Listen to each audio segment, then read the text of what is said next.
이름을 안 하셨으면 얘기 안 했으면 좋은데 주만호가 아니고 주민호네.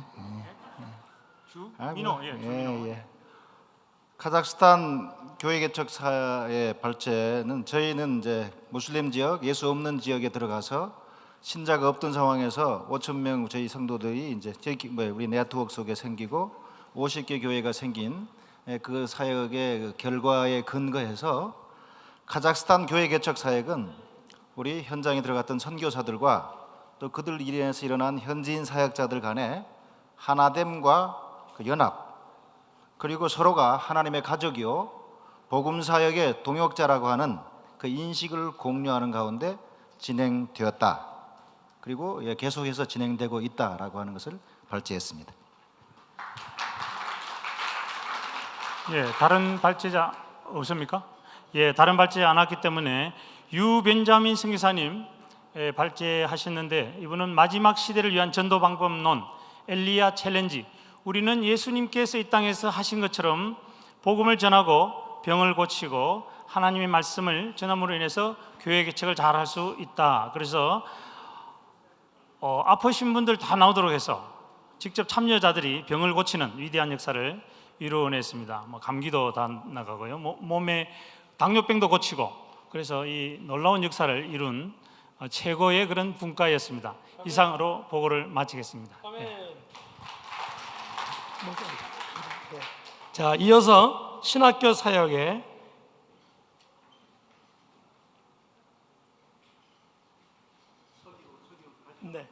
이춘모 선교사님 발표해 주시겠습니다.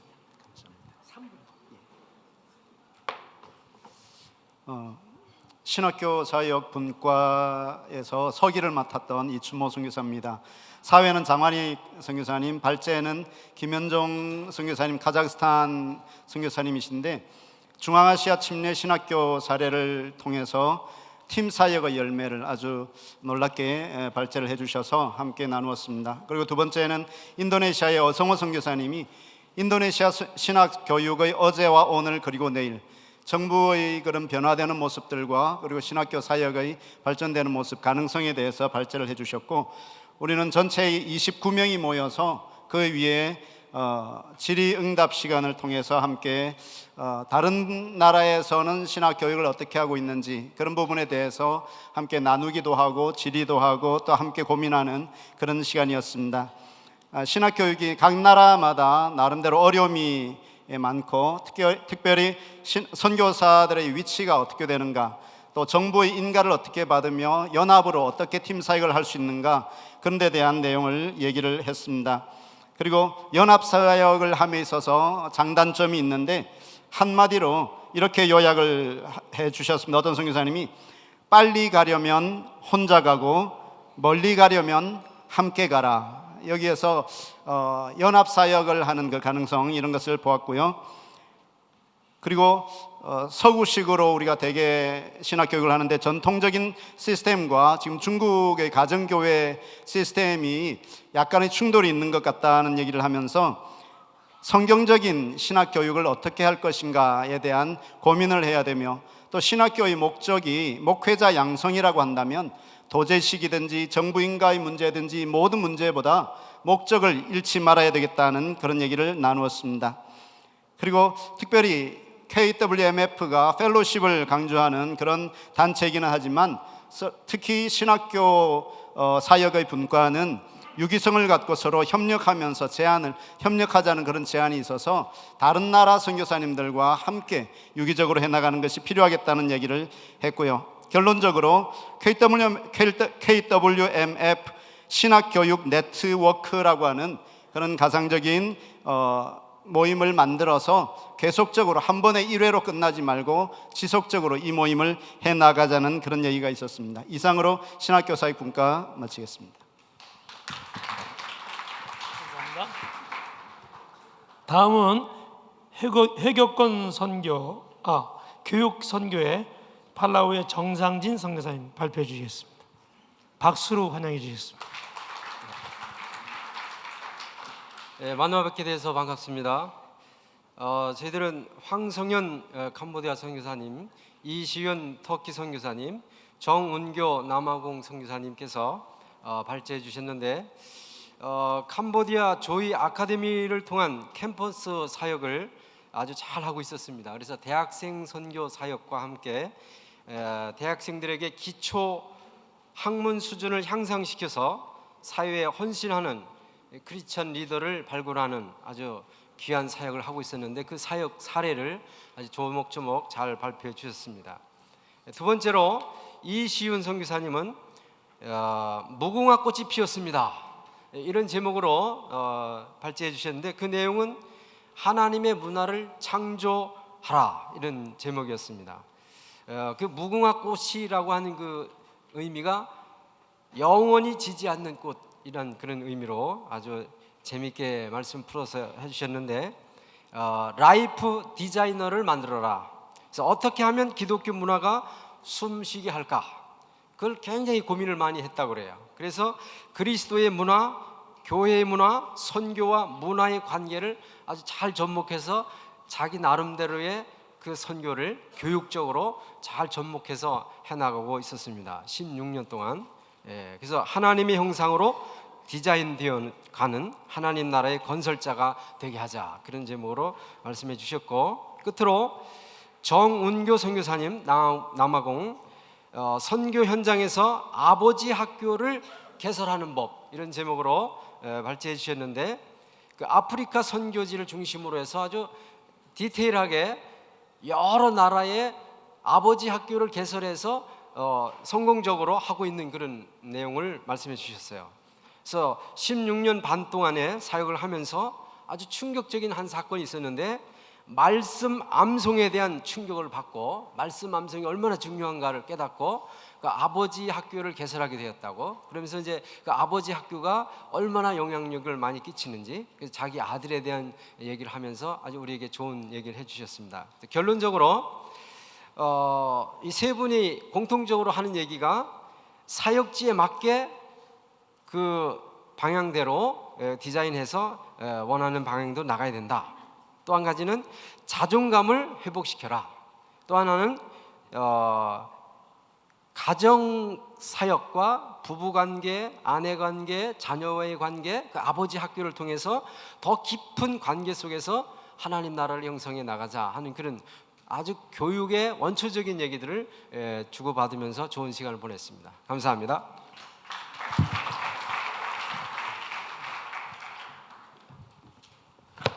다음은 우리 9번째 그룹인데요. 여성 선교요. 김정희 목사님 나오셨습니다. 네, 저희는 34명의 여성 선교사들이 모여서 2명의 강사와 10명이 넘게 질의와 피드백과 같이 함께 좋은 시간을 가졌습니다. 그래서 저희는 제목이 영광의 차원에서의 여성 선교사의 영성, 두 번째는 하나님 나라의 임재와 선교라는 그런 여성 선교의 영성을 정인순 선교사님과 이영환 터키 선교사님이 나눴습니다. 저희들이 공통되게 두 분이 하신 말씀은 저희 안에 하나님의 영성과 임재하심이 있다면 우리 안에 있는 그 영성을 통해서 땅까지도 회복이 된다. 예, 그래서 그 땅의 회복은 결국은 그 땅의 회복의 그 예를 들으셨는데 터키에서 오신 그 이영환 선교사님은 33년 차인데 28살에 가서 52살이 되셨더라고요. 처년 때. 이분은 거기에서 이제 이즈밀에서 하시다가 그 에베소로 가셨는데요. 거기서 정말 120명의 숨어있는 기도자들과 함께 사역을 하시면서 기도원이 필요하시고 선교센터가 필요하셔서 계속 기도하시다가 땅을 샀는데 알아보니까 그 땅은 물이 전혀 안 나는 땅. 그래서 현지인들이 바보라, 외국인이라 더 땅을 샀구나. 그런데 기도하시면서 하나님이 그 땅을 회복하셔서 그 땅에서 물이 터졌습니다. 그래서 하나님이 땅도 회복하시고, 그래서 저희들은 저희 여성 선교사들이 약하지만 그래도 우리 안에 하나님의 임재하심과 우리 안에 하나님의 그 영성이 있다면 땅도 회복시킬 수 있는 사람뿐만 아니라 더 나아가서는 땅까지 회복시킬 수 있는 선교사로 나가자고 한 마음으로 이 발표를 마쳤습니다. 감사합니다.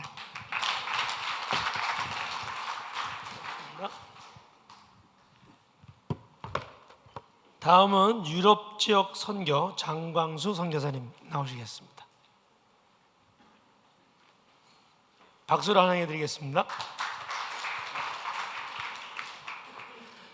유럽 지역의 우리 대선배이신 우리 이극범 선교사님의 지도하에 독일에서 오신 임재훈 목사님과 벨기에에서 오신 최규현 목사님, 프랑스에서 오신 성원영 목사님이 발제자로 나섰어서 참 유익한 시간을 가졌습니다. 역대 15차 오는 중에 유럽에서 가장 많이 참석한 대회입니다. 무려 150명이 오셨습니다. 그래서 이렇게 많이 오셨냐 그래서 저희도 박수 칠 게 아니고요. 150명이다 이렇게 말씀드렸더니 저희 한 발제자께서 유럽은 일당 10이기 때문에 150명이다 이렇게 돼서 저희들이 15명이 모여서 진지하게 모였는데 유럽에 계신 분들만 모였습니다. 그래서 진짜 우리들의 문제를 함께 나누게 되었습니다. 저희들이 집중적으로 말씀드린다면 유럽은 선교지다. 선교지 중에서 유럽은 특수 선교지다. 그렇기 때문에 특별하게 유럽을 선교해야 된다. 한인교회가 한인 선교가 유럽 선교를 공격적인 선교거나 현지인들을 무시하고 한인교회가 주관해 나가는 선교가 아니라 철저하게 기독교 100,000년의 역사와 종교개혁 500주년의 역사를 앞에 두고 있는 이 유럽 교회를 사랑하고 존경하고 또 그들을 섬기고 격려하면서 우리 한인 디아스포라 선교가 협력 선교와 동반 선교와 섬김의 선교를 해야 된다라고 말씀을 모았습니다. 특히 유럽은 에큐메니컬 운동이 강한 곳이어서 독일이나 영국이나 프랑스에서 개신교의 성령의 역사가 임한다면 우리 주변에 있는 캐톨릭 국가나 이슬람 모든 사람들에게 강력한 복음의 역사를 끼칠 수 있겠다라고 생각해서 우리 지금 유럽은 강력한 도움이 필요합니다. 어떤 도움이냐면 유럽에는 모든 조직과 행정과 교회가 충분하게 있기 때문에 두 가지 목표를 위해서 재복음화와 재부흥 운동을 향해서 강력히 유럽 교회의 영성이 필요합니다. 그래서 오늘 이 자리에 계신 우리 선교사님들께서 유럽을 향해서 특별히 기도를 해주셔서 영성으로 가득한 교회를 만들어 줄 수 있다면 우리 한인교회를 통해서 유럽에 큰 역사가 있다라고 저희는 결론을 내렸습니다. 많은 분들이 참석하지 못한 데 있어서 우리 본부 측하고 협의하지 못한 것은 유럽의 복음화와 이런 내용을 썼기 때문에 우리만 참석했다. 만약에 우리가 제목을 종교개혁 500주년 성지순례 무료 이렇게 했다면 많은 분들이 오시지 않았겠나 이렇게 생각하고 있습니다. 그래서 마게도니아 환상처럼 와서 우리를 도우라, 유럽을 위해서 기도해 주신다면 유럽의 재부흥과 재복음화의 역사가 이루어질 것입니다. 감사합니다.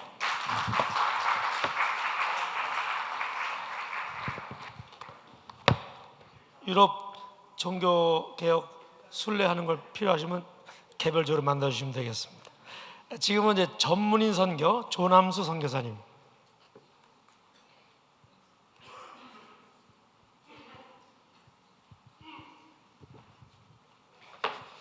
저는 전문인 선교사가 아닙니다. 일본에서 30년째 사역하고 있는 목회 선교사입니다. 그러나 교회를 통해서 저는 병원을 세우고 교회를 통해서 그런 전문인 선교에 대한 귀중한 점을 생각하는 끝에 오늘 전문인 선교 발제를 하는 그 분과의 사회를 보게 됐습니다. 세 분이 발제를 해주셨습니다. 우석정 선교사님 베트남에서 오셨는데 롱안 세계로 병원장이시면서 고신교단에서 파송된 목사님이면서 의사이십니다. 그래서 병원을 어떻게 세웠고 특별히 한국에서 철저하게 그 롱안 지역에 병원을 투자를 해서 또 진료 활동을 할 수 있는, 무료 진료가 아니고 국가에서 정한 수가를 받으면서 진료를 하면서 어떻게 NGO 활동을 하고 있고 또 교회 개척 사역을 어떻게 돕고 있는가, 현지 목회자를 세워서 병원 옆에 교회를 개척한다든가 하는 그런 그 전문인 선교가 아니면 접근할 수 없는 그런 특수한 사역권에서 활동하고 있는 그런 모습을 우리가 들으면서 굉장히 고무적이었습니다. 그리고 선교적 NGO의 필요성과 가능성에 대해서 조영중 선교사님께서 발제를 해주셨습니다. 글로벌 호프의 국제 대표이면서 GP 선교사님이시죠. 특별히 오랫동안 필리핀 선교를 해오시다가 이런 NGO의 필요성을 깊이 느끼시고 지금 세계 한 10여 개국의 창의적 선교를 감당해가고 있다고 하는 그런 좋은 발제를 해주셨습니다. 물론 아직까지 우리가 전문인 선교에 대한 필요성을 인정을 합니다만은 세계 선교에 많은 우리 한국 교회가 부담하고 있는 거 보면 목회자 선교사의 비율이 굉장히 많죠. 저는 GMS에 소속되어 있습니다만 GMS의 목회 선교사가 아마 거의 80%에서 90%에 육박하리라고 그렇게 생각합니다.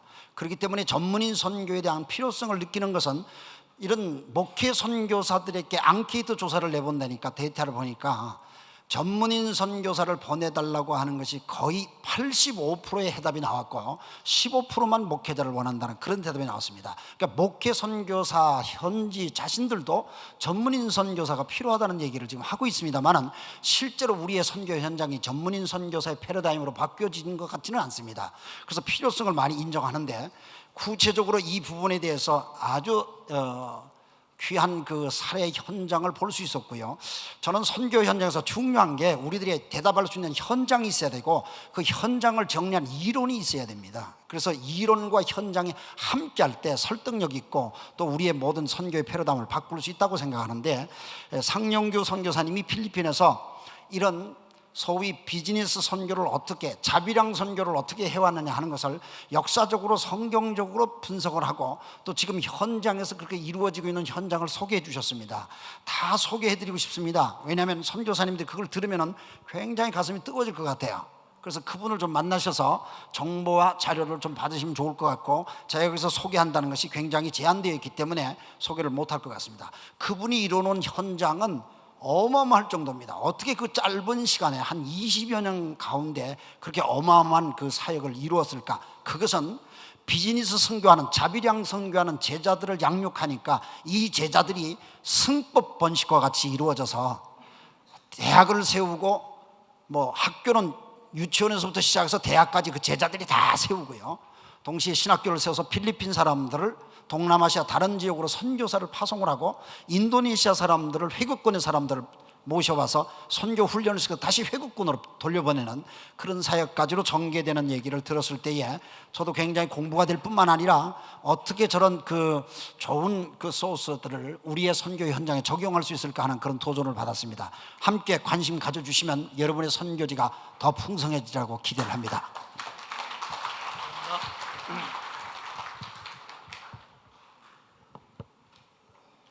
다음은 해교권 선교 장순현 선교사님 발표해 주시겠습니다.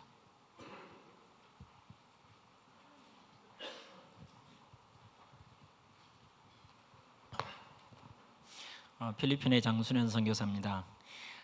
저는 회교권 선교 사역자는 아닌데 오늘 사회를 맡게 됐습니다.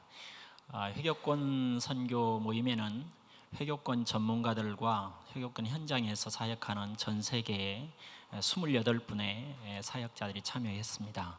그리고 3분의 귀한 강사님들이 발제를 맡으셨습니다. 특별히 이번에는 유럽의 이슬람이라는 회교권 선교에 대해서 최희석 박사님께서 발제를 해주셨습니다.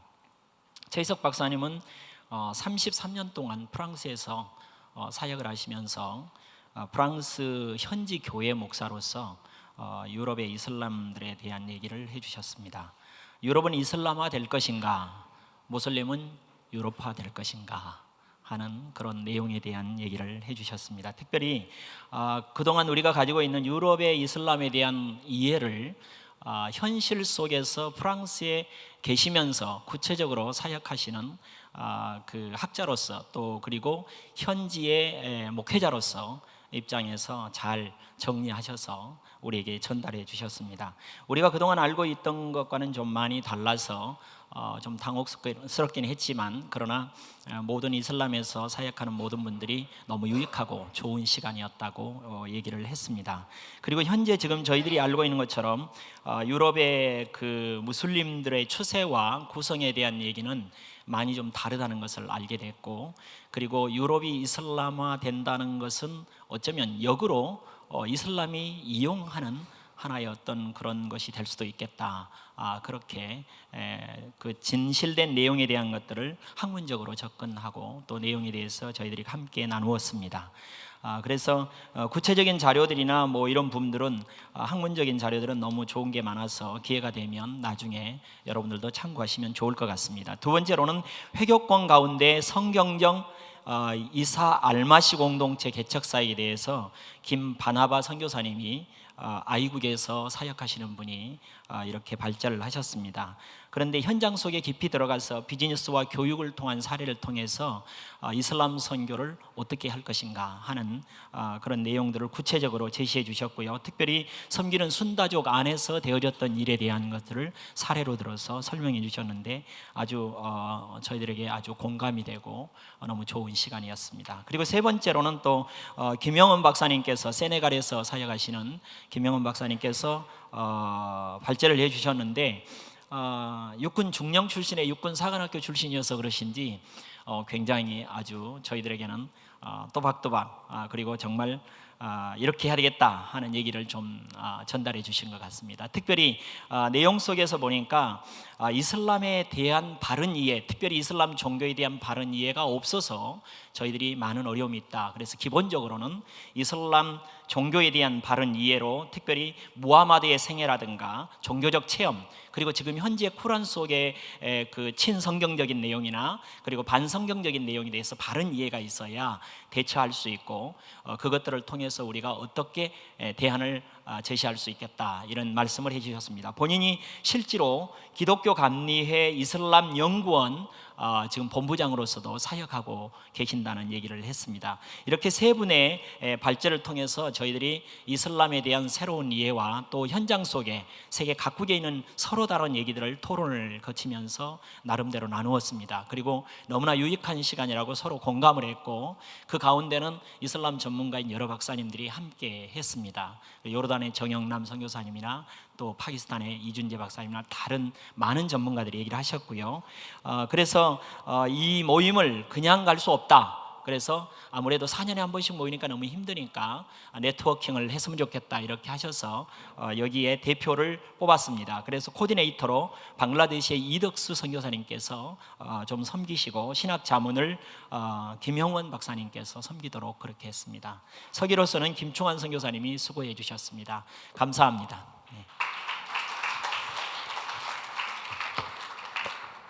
이제부터는요 정말 3분을 넘기시면 저녁 먹는데 지장이 있으니까요 그렇게 준비해 주시기 바랍니다. 지금은 디아스포라 선교 정훈채 선교사님입니다.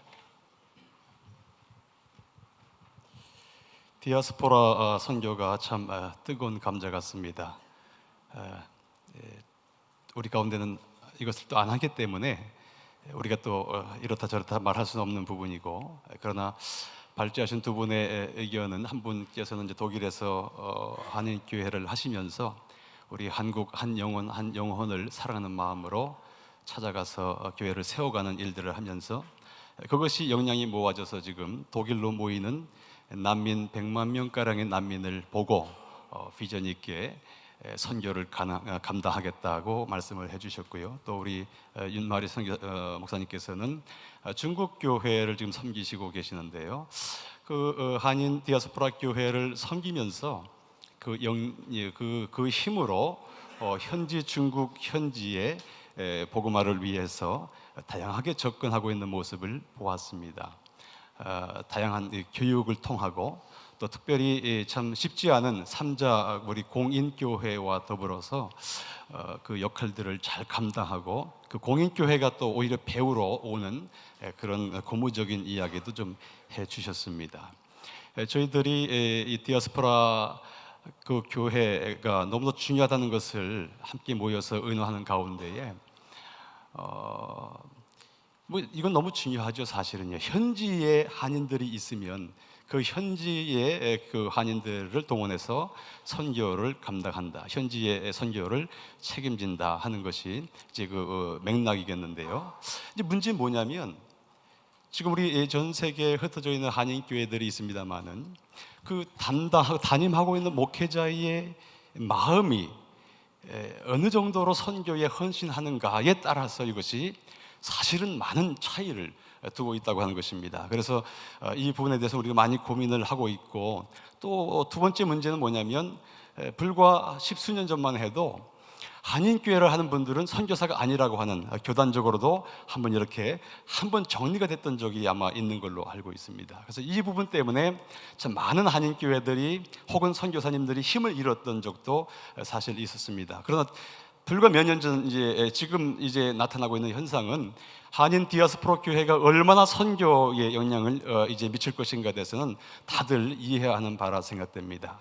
저는 그래서 우리 팀에서 제안하는 것은 뭐냐면 우리 선교사님들 가운데에 참 이제 교단적으로 정말 정책적으로 전략적으로 디아스포라 한인교회를 선교 중심의 교회를 세우는 운동이 필요하리다 봅니다. 아멘. 주 예수여 오시옵소서.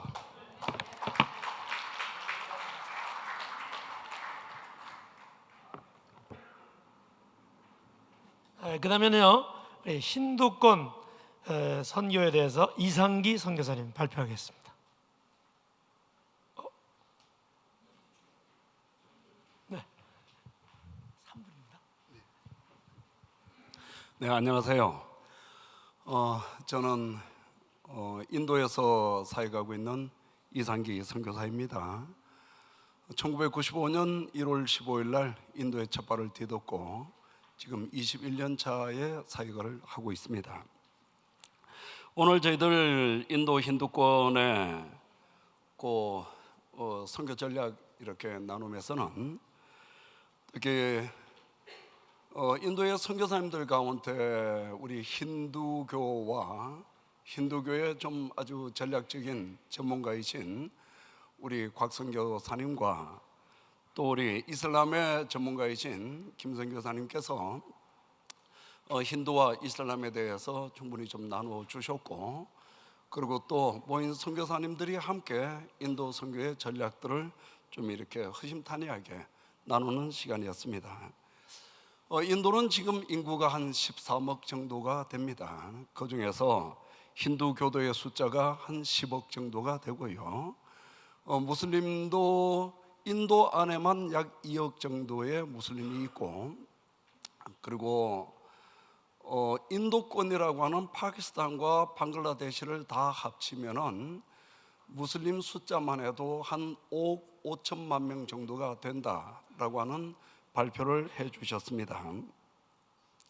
특히 힌두권 선교에 대한 내용을 발표해 주신 우리 곽선교사님께서는 예수님을 믿으면 죄와 사망에서 구원을 얻고, 그리고 예수님은 모든 필요를 채워주시는 분이시고 예수 그리스도를 통해 하나님을 만날 수 있습니다 라고 하는 중심의 복음을 전하며 힌두를 하나님 앞으로 이끌어내야 된다라고 하는 발표를 해주셨고요.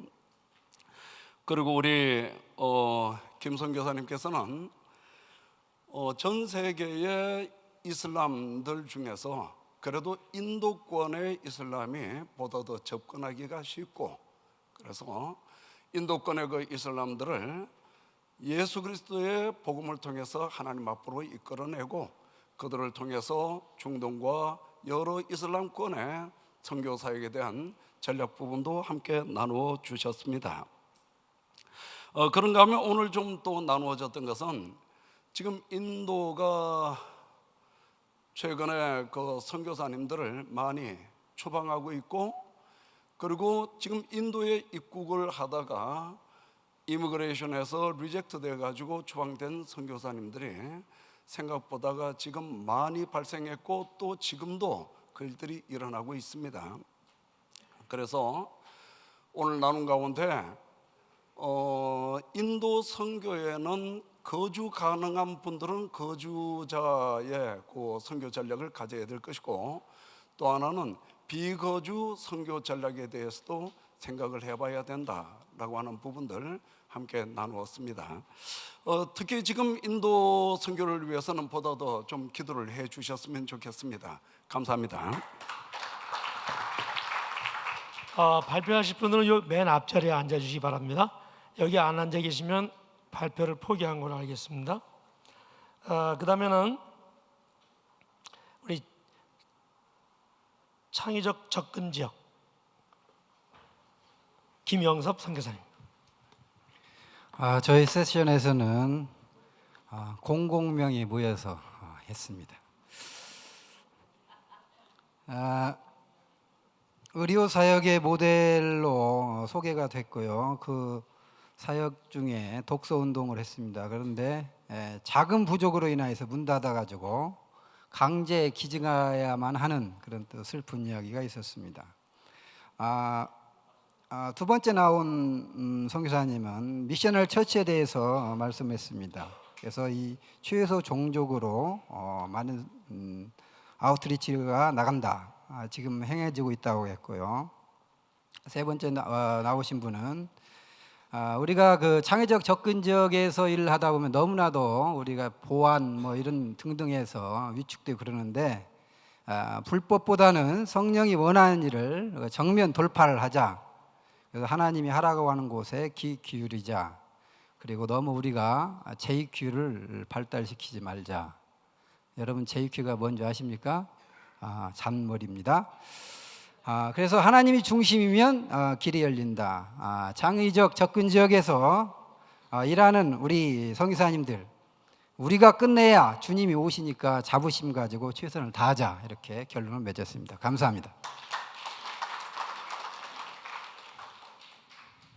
수많은 논의들을 아무리 해도 우리 뒤를 이어서 아무도 안 오면 이것이 이어지지 않는다. 차세대 선교 동원.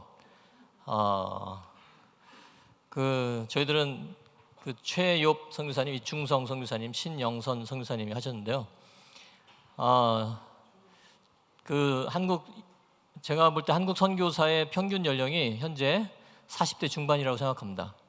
그리고 KWMF 지금 여기에 평균 연령이 55세는 될 것 같아요. 88년부터 MF와 MC를 참석한 분이 뭐라고 하셨냐면 88년도에 강사분이 지금도 강사를 하신다.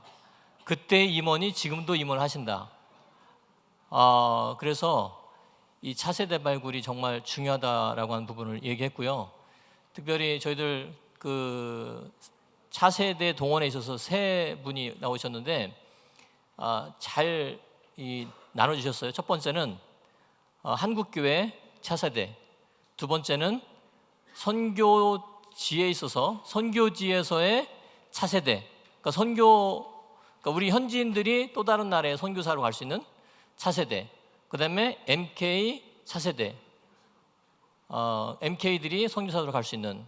그래서 그 새 발췌 부류를 잘 하셨는데 정말 저희들이 좀 정말 염두에 둬야 될 것은 우리의 2세들 그리고 MK들, 그래서 이 사람들이 계속해서 선교를 이어나갈 수 있는 그런 역할들을 현재 MF, MC, MA 임원들께서 정말 관심을 가지고 앞으로 10년, 20년 이 한국 선교가 어떻게 될 것인가를 기대하시면서 지금부터라도 정신 바짝 차려서 준비 작업을 그리고 실행에 옮길 수 있는 그런 단계까지 가야 될 위치다라고 한 그런 이야기가 있었습니다. 감사합니다.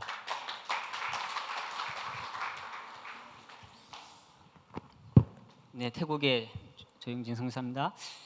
저희들은 불교권 선교에 대해서 먼저 이용웅 선교사님의 태국 선교 10년 동안 하시고 그리고 한국에 들어가서 이민 자 선교 지금 10년째 계속 하고 계신 분이 발표하셨습니다. 그리고 26년간 오세관 선교사님이 태국 선교 지금 계속 하고 계시는데 이 두 분이 불교에 대한 그런 자세한 내용에 대해서 말씀해 주시는데 여러분들이 가지고 있는 교재를 보시면 128페이지부터 자세하게 그렇게 적혀 있으니까 보시고 소승불교, 대승불교, 우리는 불교권에 있었기 때문에 우리가 잘 압니다. 그 소승불교는 우리 개인적인 그런 해탈, 그걸 목적으로 하고, 대승불교는 중생구제에 있습니다. 우리나라가 어떤 불교권에 있으면서도 기독교가 전파됐던 것은 대승불교였기 때문에 가능했다, 이런 말이 있습니다. 인도 차이나 반도에서 불교권 이 전체에 지금 다 영향력을 주고 있습니다. 소승불교는 태국, 라오스, 미얀마, 캄보디아, 스리랑카 이런 곳에 지금 영향을 주고 있고, 대승불교는 한국, 중국, 일본, 대만, 베트남 등에 영향을 주고 있습니다. 저희들은 16명의 그런 팀원들이 모여서 함께 나눴는데, 태국, 중국, 라오스, 캄보디아, 스리랑카, 네팔, 한국에서 7개국에서 모여서 함께 나눴습니다. 특별히 어떤 이런 불교권에 대해서 알 수 있는 그런 엔터테인먼트라면 왕과 나라는 그런 영화를 보시면 잘 이해할 수 있습니다. 그걸 한번 보시면 우리 이 불교권 선구에 대해서 왜 태국이 이렇게 됐는지, 5대 왕이 어떻게 불교에서 여성 해방, 노예 해방 이런 것들을 했는지를 알 수 있습니다. 예수님이 죽은 거는 이 업보 때문에 죽었다. 그런데 그가 어떻게 우리를 구원할 수 있나? 이런 이해, 이런 용어적인 이해, 이런 것들이 다르기 때문에, 기독교와 불교가 전혀 다르기 때문에 굉장히 선교에 어려움이 있습니다. 용어 이해 차이점 때문에 그렇습니다. 그럼 우리가 이 불교권 선교하려면 인내하면서 복음에 대한 메신저 역할을 잘 해나갈 때 그들에게 예수 그리스도의 그 사랑, 그리고 십자가의 은혜를 잘 증거할 수 있으리라 믿습니다. 감사합니다.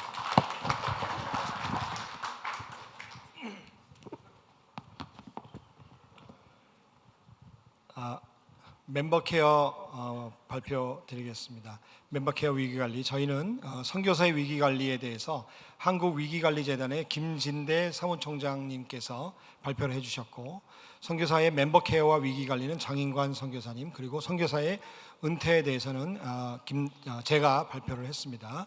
저희는 간단하게 요약해서 시작하시죠. 예. 첫째, 선교지에서 최근에 필리핀에서 우리 소천하신 선교사님 얘기 다 아시죠?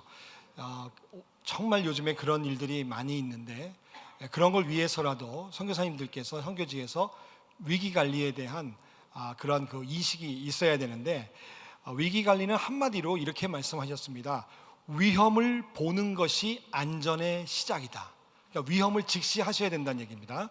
그래서 이 위기관리 재단에서 이렇게 선교사 위기관리라는 책자가 있답니다.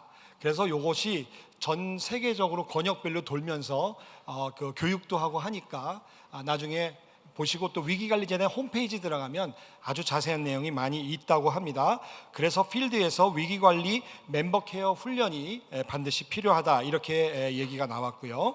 그 다음에 그동안 교회와 선교단체가 담당했던 이 케어 문제를 앞으로는 전문적인 단체와 기관들한테 아웃소싱을 해야 된다. 그래서 비전문가들이 이렇게 하면 안 될 것이다, 이런 얘기가 나왔었고요.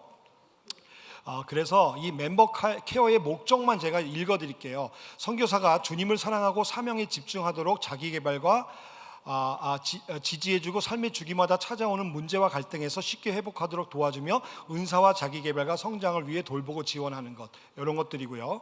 그 다음에 이제 선교사 위기관리와 멤버 케어 차원에서 선교사의 은퇴 준비가 필요한데, 요건 이제 제가 발표한 건데, 이번에 제가 와서 선교사님들에 대한 은퇴 후에 한국에 돌아오시면 주거 문제 있지 않습니까? 그것은 국민 임대주택이라는 굉장히 좋은 제도가 있는데, 한번 신청해서 얘기를 한번 인포메이션을 받아보시기 바라고, 그 다음에 요즘에 많이 하고 계시지만 국민연금이 여러분들의 노후 대비에 최고의 상품이라는 것을 제가 말씀을 드리겠고요. 그래서 한번 이따 내려가셔서 여러분들이 상담 신청하셔서 한번 1시간 정도 상담 받아보시고요. 마지막으로 선교 단체가 리크루트부터 은퇴까지 케어 시스템이 있어야 한다. 특히 은퇴에 대해 교육시키고 제도적인 준비가 필요하다. 마지막 후원 교회들이 선교사님의 은퇴에 대한 인식 변화가 있어야 된다라고 했는데 후원 교회가 아무도 안 계시네요 지금. 제가 한국 가서 말씀을 꼭 전해드리도록 하겠습니다. 감사합니다. 예, 28분 55초. 우리 김인선 사무총장님하고 전재덕 목사님 잠깐 올라오시죠. 지원 단체 우리 이름도 생소한데 보니까는 15명 우리 참석했는데 여러분들이 다 참석했어야 되는 그런 포럼이었어요. 내일 또 발표합니까? 그러시구나. 그래서 지금 우리 전재덕 선교사님은 미션 펀드라는 여러분들 다 몇 차례 광고 받으셨죠? 그래서 missionfund.org 들어가셔가지고 꼭 미션 펀드 등록 방법을 안내 받으시기를 바라겠습니다. 왜 그러냐면은 어느 분이 45만 달러를 출자하셔가지고 그것을 종잣돈 시드마니로 해서 이거를 시작했는데 작년 한 해 결산만 5억 정도가 플로잉 됐답니다. 우리 선교사들에게. 그래서 선교비가 지금까지 총액은 50억 정도가 플로잉 됐답니다. 그거 엄청나. 박수 한번 쳐주세요. 이건 보통 일이 아니에요. 네, 그래서 여러분들 가운데서 그런 선교비가 부족한 분들 여기 들어가서 신청하시고, 또 여기 우리 김인선 사무총장 보통 분이 아니시더라고요. 한인세계 선교사 지원재단이라는 것을 만들고 간단히 얘기하면 통합적 선교사 지원 체계를 확립하자라는 것입니다. 그동안 이제 선교사 지원이 우후죽순으로 많았었는데 이것을 좀 인테그레이트 해가지고 하나로 통합해가지고 정보 수집과 또 웹을 가지고 있는 분들은 웹사이트도 공유해가지고 역사적 자료도 남기고, 그 다음에 병원들 뭐 여러 가지 전문적인 일들을 한국에서 선교에 동참하기를 원하시는 그런 기관이나 개인들을 모아가지고 이것을 선교사들에게 그대로 블레싱이 될 수 있도록 그런 일을 하고 있습니다. 자, 차렷 인사.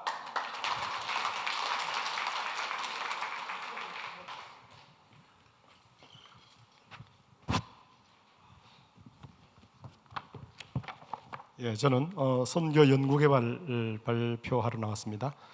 두 분이 발표를 하셨습니다. 전성걸 선교사님께서 발표하신 것은 선교 연구의 선교학적 기초와 한인 선교사들의 선교 연구 활성화 방안으로 발제하셨고, 또 제가 발제했는데요. 선교 연구 개발의 현안 과제와 현장 적용 방안, 이 두 가지 제목으로 발제를 했고, 주 내용은 첫 번째 선교 연구의 선교학적 기초와 한인 선교사들의 선교 연구 활성화 방안에서는 특별히 선교사들의 그 글쓰기를 돕는 그러한 자료들이 제시됐는데, 안타깝게도 여기 여러분들이 가지고 계시는 책에 수록되질 못했습니다. 그래서 방법을 생각해 보니 아마 우리 전성걸 선교사님의 그 메일 번호를 이렇게 좀 알려주시면 여러분들이 개인적으로 접촉해서 받으시면 좋은 자료가 되지 않을까 생각하고, 두 번째 발표 글에서는 현안 과제로서 5가지 정도를 제시를 해봤고요. 그게 뭐냐면 세계화와 지역화 현상에 대한 연구, 그리고 글로컬 리더십 준비에 대한 연구, 그리고 융합선교 개념의 그 발전 연구, 그리고 맞춤형 현장 교육의 연구, 그리고 신민기적 이양 성계 작업에 대한 연구 5가지 정도가 제시가 됐고, 그리고 이제 현장 적용 방안들은 여러 가지가 있었습니다. 그런 가운데 우리 함께 토의하면서 좀 제안된 것들을 소개를 해드리겠습니다. 그것은 NGO 사역에 대한 연구가 필요하다는 제안도 있었고요.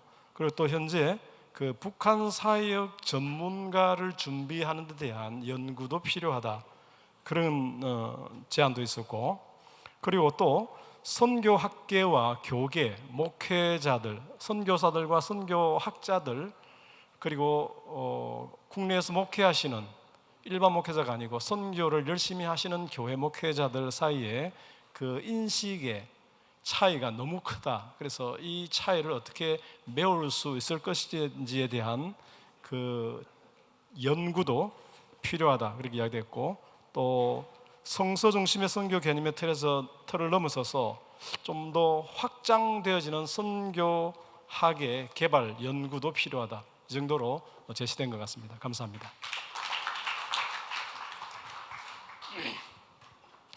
이제 마지막입니다. 안타를 칠랐는지 모르겠습니다. 어느 선교 대회 가든지 중남미는 제일 꼴뱅이에요. 항상 그래요. 이러지 마세요. 선교사들이죠. 우리 중남미 선교 전략에 대해 두 분이 발표를 하시는데, 첫 번째는 이정근 목사님이 발표를 하시는데, 그 내용은 바울 당시에는 땅끝이 서바나였습니다. 스페인이었습니다. 그런데 지금은 땅끝이 어디냐? 중남미예요. 중남미. 아멘 안 해요? 두 번째는 스페인과 포르투갈이 중남미를 점령을 하고 중남미 26개국 중에 물론 다른 언어도 있지만은 딱 두 가지 언어입니다. 브라질만 포르투갈어, 그다음에 25개국은 전부 이 LA까지 전부 스페니시입니다. 그러니까 다른 나라에서 여러 수십 개, 수백 개의 언어 있는 중에 우리 중남미에는 딱 두 개 언어, 스페니시 하나만 하면 26개국을 다니고 있습니다. 할렐루야! 얼마나 좋습니까? 마지막에 우리 이성수 선교사님 발표한 것이 지금까지 아버지 선교를 했는데, 그 말은 말하자면 아버지가 모든 선교를 다 했어요. 이러지 말고 여러분들이 잘 알지만은 앞으로는 동반자 선교, 도와주는 선교, 이런 선교를 하자고 외쳤습니다. 감사합니다.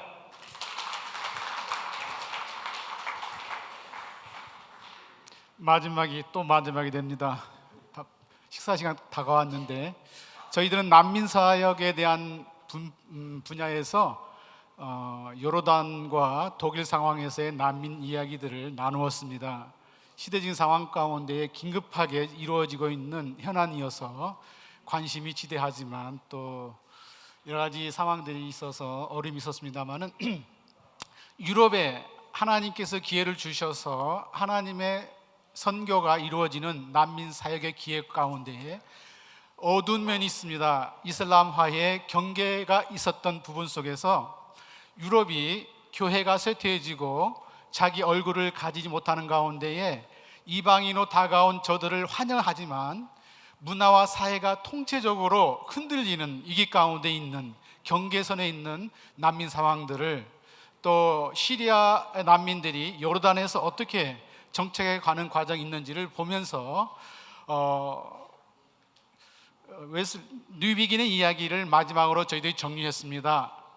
유럽 대륙이 아시아나 아프리카 대륙에 비해서 기독교가 쇠퇴해 가는데, 그래서 교회는 더욱 약해지고 작아지고 노령화되는데, 우리는 그 위기 속에서도 하나님께서는 자기 많은 열매를 맺기 위해서 나무에 가지를 치심으로 나중에 유럽을 통해서 다시 한번 기회가 주어질 것이라고 하는 소망을 주었는데, 난민 상황이 하나님의 기회이고 그 어두운 면을 극복해 나갈 때에 다시 한번 유럽 교회가 인간애와 인간의 권리와 사람을 섬기는 일과 함께 선교에 있어서도 일어설 수 있는 기회가 된다고 하는 것을 함께 살펴보면서 우리가 북한의 난민까지도 포용해서 섬길 수 있는 귀한 일을 해야 되겠다 했습니다. 여러분 위해서 기도해 주시길 바랍니다. 여러분들 식사하러 내려가시기 전에 저희들이 분과 소그룹을 이걸 선교대회 때마다 하는 이유가 있습니다. 사실은 늘 시간이 쫓겨서 참 안타까움이 있는데, 첫 번째 목적은 이런 기회를 통해서 여러분들이 같은 사역을 하는 분들을 만나서 계속해서 네트워킹을 이루어가고, 사실 우리 한국교회 선교에 있어서 상당한 수준의 현장 학자들과 현장 전문가들이 있습니다.